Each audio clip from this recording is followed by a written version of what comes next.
ကဲဒီနေ့တော့ glycolic acid toner ကိုမျက်နှာကြီးပဲလိမ့်တာမဟုတ်ဘဲနဲ့တခြားဘာတွေလဲသုံးလဲဆိုတာလေးကိုပြောကြည့်ကြမယ်နော်မိုးကကြတော့ဥယျာဉ်ပြားလည်းသုံးဖြစ်တယ်ဥယျာဉ်ပြားကိုတော့အခုဒါခေါင်းလျှော်ရမှာပေါ့နော်သပင်ကတော့နေမကောင်းတာ3ရက်ရှိပြီဆိုတော့အစီနဲ့ခဲနေတယ်နည်းနည်းလေး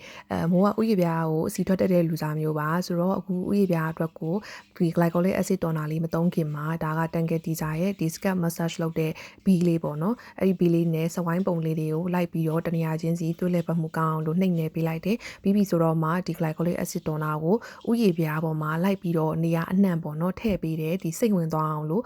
10မိနစ်15မိနစ်လောက်စောင့်ပေးလိုက်တယ်ပြီးတော့မှခေါင်းလျှော်တယ်ပေါ့နော်ဥယျာဉ်ပြားပေါ်မှာတုံးတဲ့အခါကြလို့ရှိရင်မိုးလိုမျိုးပေါ့နော်အခုလိုဥယျာဉ်ပြားအစီပြန်တက်တဲ့လူမျိုးဆိုရင်ဥယျာဉ်ပြားမှာအစီတွေရဲ့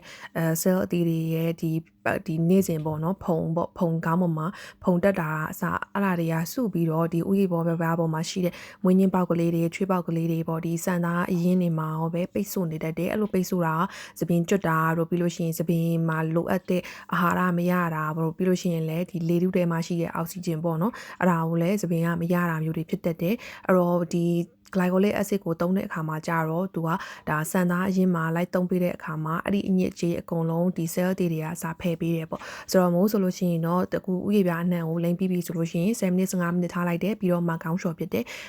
စံသားပေါ်လည်းသုံးချင်တော့သုံးလို့ရတယ်ပေါ့နော်မိုးကတော့အကုန်မြင်တဲ့အတွက်စံသားပေါ်တော့မသုံးဘူးတခြားအနေနဲ့ကတော့ဘာသုံးပြလဲဆိုလို့ရှိရင်သူကဂုတ်မဲတဲ့လူတို့ဒူးကောင်းမဲတဲ့လူတို့ခြေမျက်စိမဲတဲ့လူတို့ပြီးလို့ရှိရင်ဒီခြေထောက်မှာလေခြေမတို့ခြေဖနှောက်တို့အတမာတက်တဲ့လူတို့ဆိုရင်လည်းသူ့ကိုသုံးပေးလို့ရတယ်နောက်ဂျိုင်းပေါ့နော်ဂျိုင်းဆိုလို့ရှိရင်လည်းသူက deodorant အနေနဲ့သုံးလို့ရတယ်ဗမာလိုဆိုလို့ရှိရင်တော့ငငယ်ကအဖွားတွေအမေတွေသုံးဖို့ဆိုပြီးတော့လေမိုးတို့ခစ်ကပေါ့နော်ထုံးကိုရေစိမ်ပြီးတော့ထုံးရည်ကြီးလေးပေါ့ထုံးရည်ကြီးလေးကိုဂျိုင်းမှာတုပ်လို့ရှိရင်ဒါချွေးနဲ့မနံဘူးဆိုပြီးသုံးကြတဲ့သဘောမျိုးပေါ့ကိုယ်တိုင်ရောဘယ်လိုသုံးဖြစ်လဲပြောပြခဲ့ပါဦး